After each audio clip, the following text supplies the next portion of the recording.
Hello and welcome. Hope you're safe and well. Today we're going to be playing with palette knives.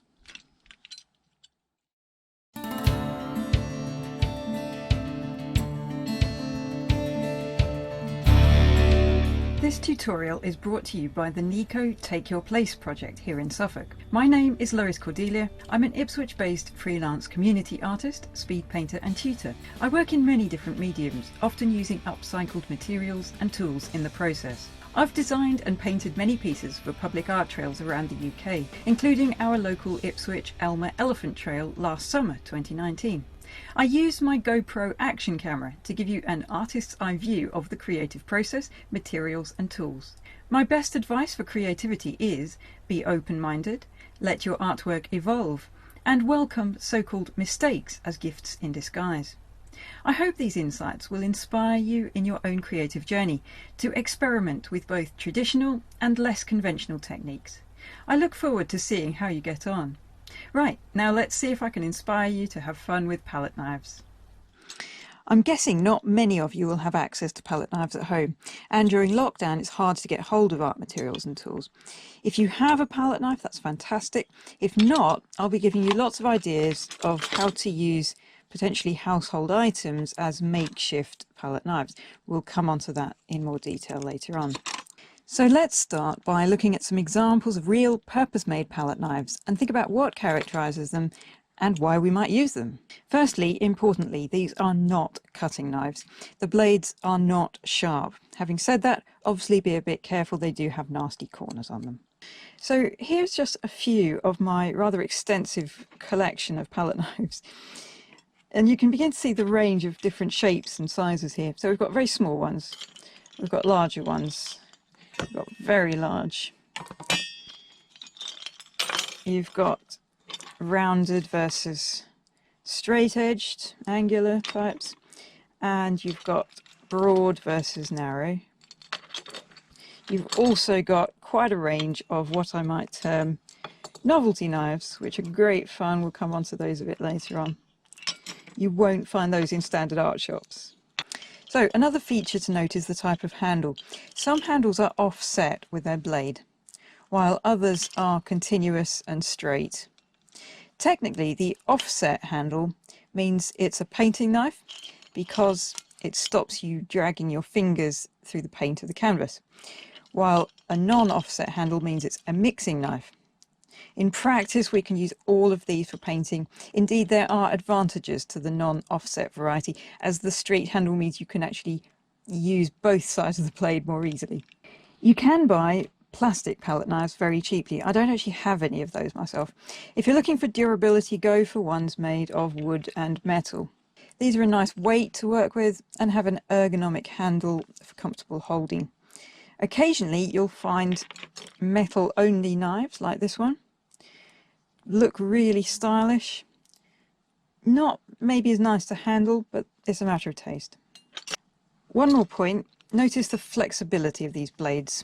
You want to be able to flatten the blade against your canvas. A good quality palette knife has plenty of give.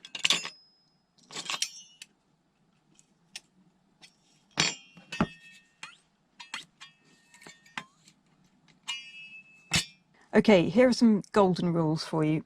Now, I don't generally advocate rules, but purely in terms of looking after your tools and making them work efficiently for you, here are some practical points to remember. And these are going to apply whether you're using purpose-made palette knives or makeshift palette knives. Number one, keep your blades clean. When you finish with a palette knife, don't leave it caked in paint to dry. It's much easier to clean when the paint is still wet. Simply dip it in some water and wipe it clean. And you can see how much easier it is to clean than a brush. Number two, your paint palette will need to be flat bottomed, because if you have a watercolor style palette with shallow rounded recesses, your straight edged palette knives won't be able to scoop paint out of them. So something like this is ideal. This is actually an airtight container which I use, which keeps the paints viable for weeks in between sessions. If you know anything about acrylics, you'll know that they tend to dry very, very quickly otherwise. You could, of course, use one of these, which is a traditional kidney-shaped wooden artist's palette with a thumb hole. And of course, bear in mind that this is where the name palette knife comes from the fact that people use them to mix and scrape paint off the palette. Number 3, don't thin your paint down when using palette knives. Use it neat out of the tube.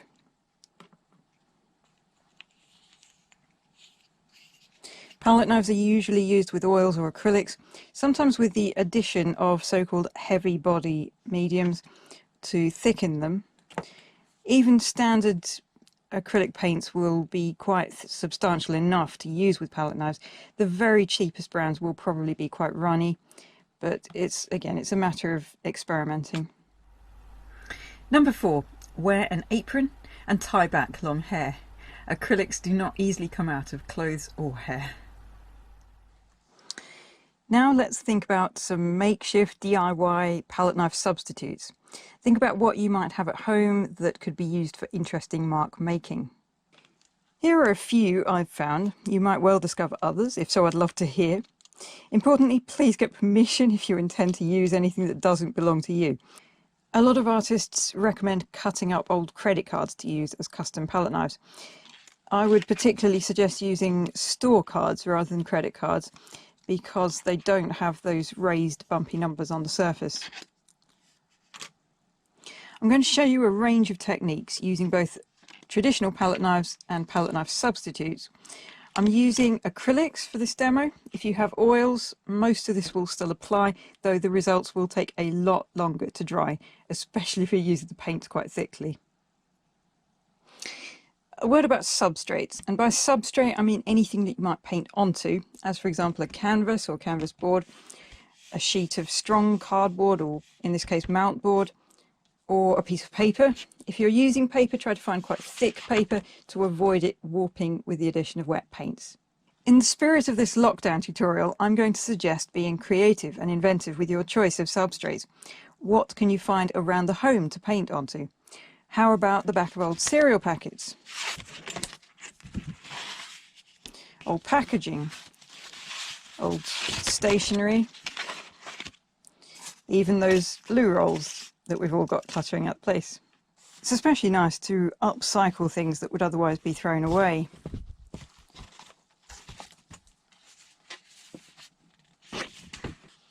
A lot of these items have an existing colour, which will be nice to work onto with your paints. Experimenting is key to learning how palette knives function and what effects you can achieve. So give yourself time to play around and see how many different effects you can achieve. Why not fill a few pages of scrap paper or card with beautiful abstract palette knife doodles? Let them dry completely and then stick them into your sketchbook. This is great evidence of experimenting with your tools. Actually, some of the most beautiful results often come from this sort of doodling around while the pressure is off, so make the most of it.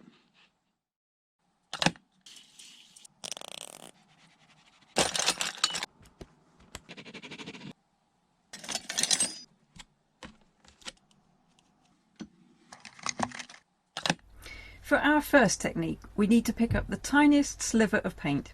You can see here how I've got 3 different colours on the very edge of the blade, and I'm going to apply these using a circular motion, pressing the blade as flat as I can against the substrate.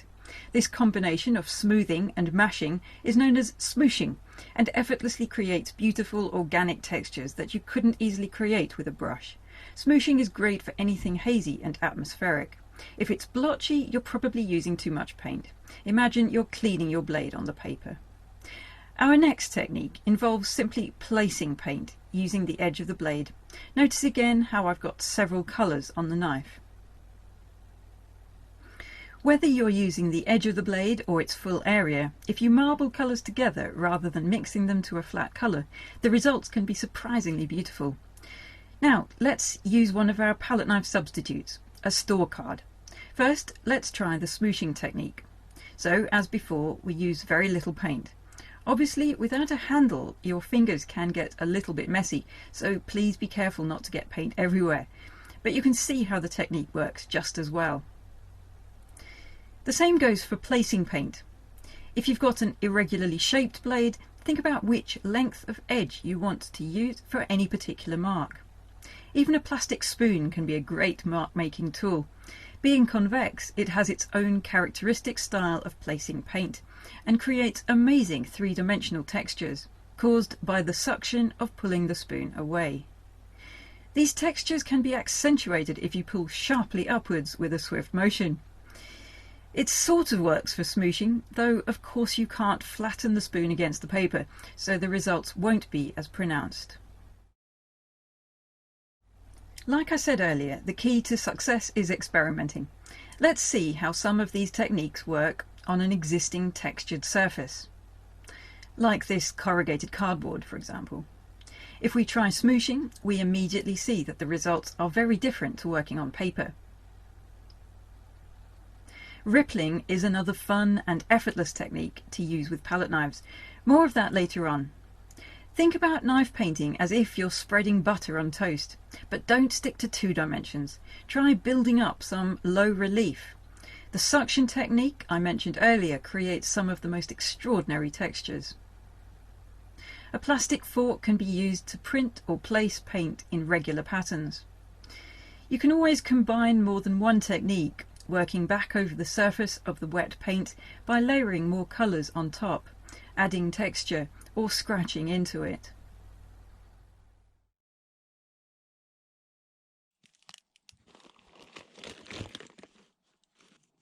When you've done plenty of abstract experimenting, try painting something from direct observation. Always consider your choice of canvas before you start. Think about its existing colour and texture. If you're using recycled packaging, you may well find it has existing patterns or text, which can all add to the effect. Ask yourself which way up you want it, and then spend a few moments before you start painting thinking about your composition. Make use of the available space. Map it out in your mind's eye, so you have some idea how much of your canvas you want to fill. If you don't feel confident launching straight in with palette knives, take a brush and, using only water, loosely sketch out the basic shapes that you see. If it goes wrong, or you change your mind, simply let it dry. Obviously, the water will evaporate fairly soon, so it limits the time you spend doing your initial sketch, which isn't a bad thing. Now take your palette knife, or substitute, and pick up a very small amount of paint. There are no rules about the order of techniques, but let's begin with the smooshing technique for now. This is great for setting down some base colours and a bit of texture. You should find the paint dries almost instantly, especially if you're working in a warm room. Smooshing gives a soft, fuzzy appearance, somewhat reminiscent of pastels. It's worth spending some time on this stage. You could even do a whole painting just by smooshing, though you'll probably get to a point where you want some more definition and a bit more paint and substance. Move the paint around on your canvas. Feel your way around your painting, almost as if you're sculpting it. Every few minutes, take a step back from your work to see how it's shaping up. The placing technique is perfect for adding definition. The straight edge of a palette knife means you can be very precise about establishing the edges of your subject matter. Flat colours don't exist in nature, so I always suggest marbling colours together. Now let's add some darker colours for definition and shadows. You can see immediately how this makes the existing colours really stand out. If you look at where my eyes are looking when I'm painting, you'll see that I'm looking constantly back and forth between my artwork and the subject matter. This habit will vastly improve your draftsmanship skills.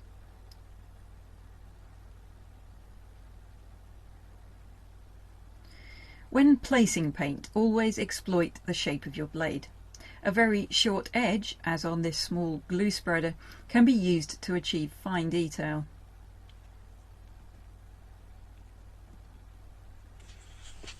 Smooshing works well for backgrounds if you don't want them to be too distinct. Placing paint and then pulling away allows you to precisely define the boundary between your subject and its background. Just be careful not to disturb the existing wet paint when you do so. Exploit the full potential of your knives. You can use palette knives to create very smooth marks, or, especially if you use more paint, you can achieve highly textured, three-dimensional surfaces. Palette knife beginners often get frustrated because they think of the blade as a brush and give up when it doesn't behave like one. It isn't a brush, so treat it as a tool with its own expressive voice and potential.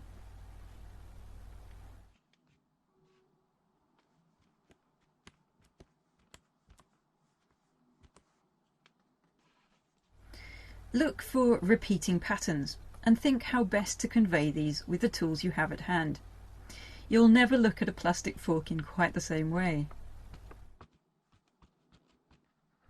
Negative shapes are just as important as positive forms, so make sure you establish these. Again, be careful not to disturb existing paint unless you want to soften edges. Look for where the highlights are on your subject matter. These will bring your painting to life and give you more of a tonal range from very dark to very light. Try to keep your painting loose and energetic. Don't get bogged down in detail. Keep looking back at your subject matter the whole time to see variations in colour, tone or texture.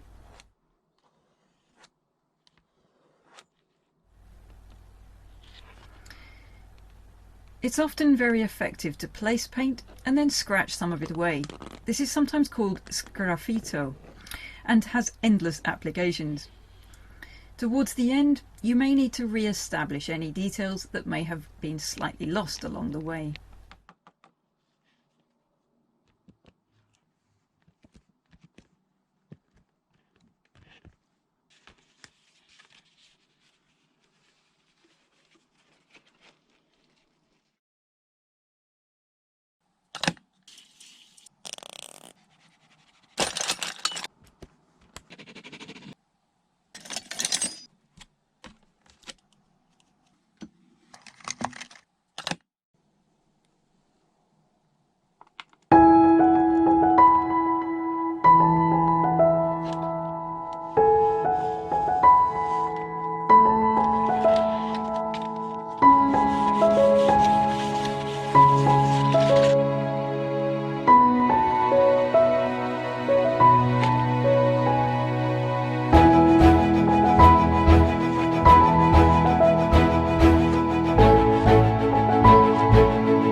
Now, I'm putting the kettle on because if you don't have access to acrylics or oils, I'm going to suggest painting with coffee instead.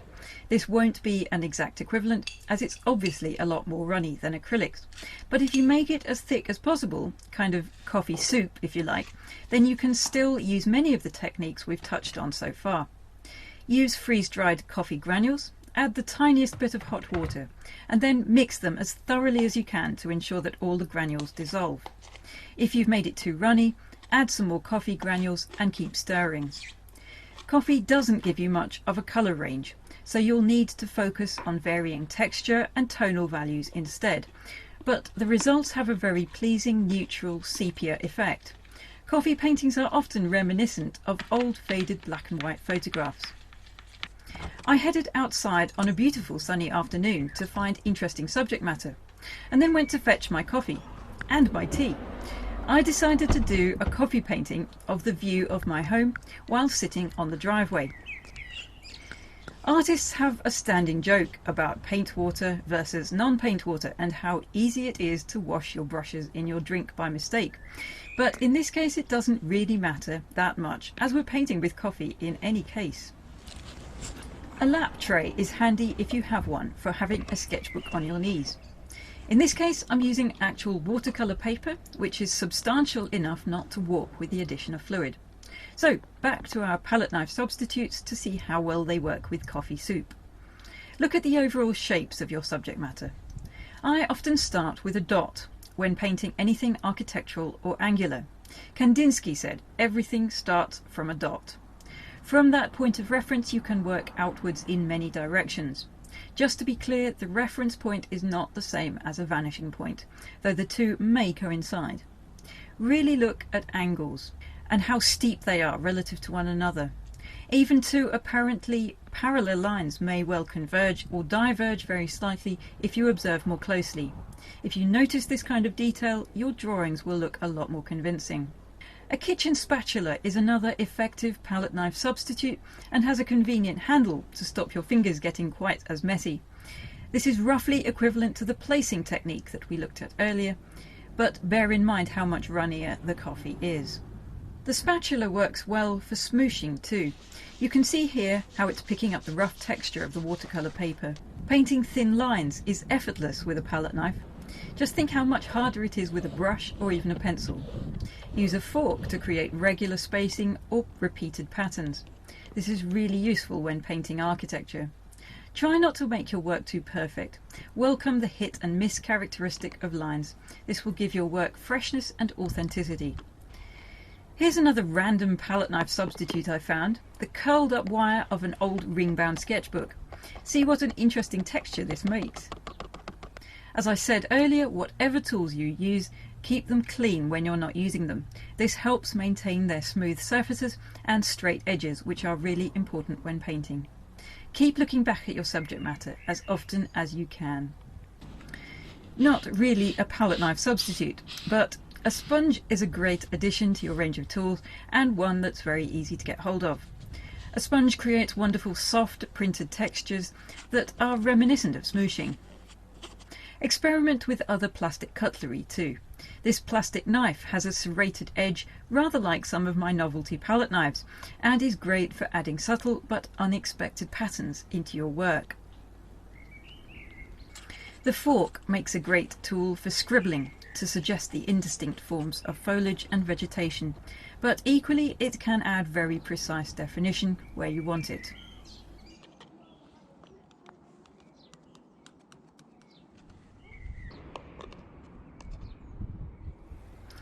You can see here how runny the coffee is compared to the acrylics we were using earlier, but you'll still find it has a slight degree of three-dimensionality when it dries, assuming you've made it thick enough. Still stuck for subject matter during lockdown? Paint whatever catches your eye. You might prefer organic shapes and curves, or maybe you like hard, crisp lines. Both work well in palette knife.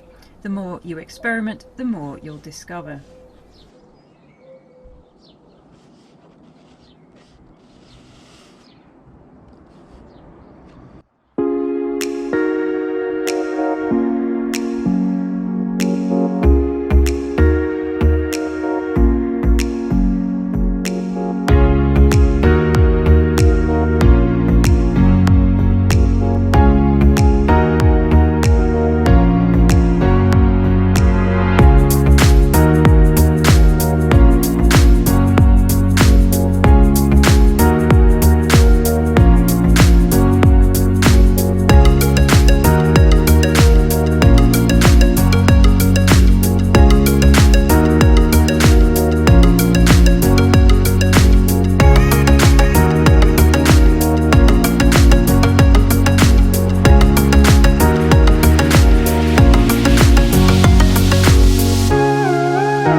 Now, finally back to those loo rolls. Seriously, why not experiment with all the techniques we've looked at and turn some loo rolls into art as a symbol of creativity during lockdown? Have fun.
Here are close-ups of some of my knife paintings to set you thinking about how mark making might contribute to an overall painting. I really hope you've enjoyed this tutorial and feel inspired to have a go yourself. I look forward to seeing your results. Stay safe, stay creative.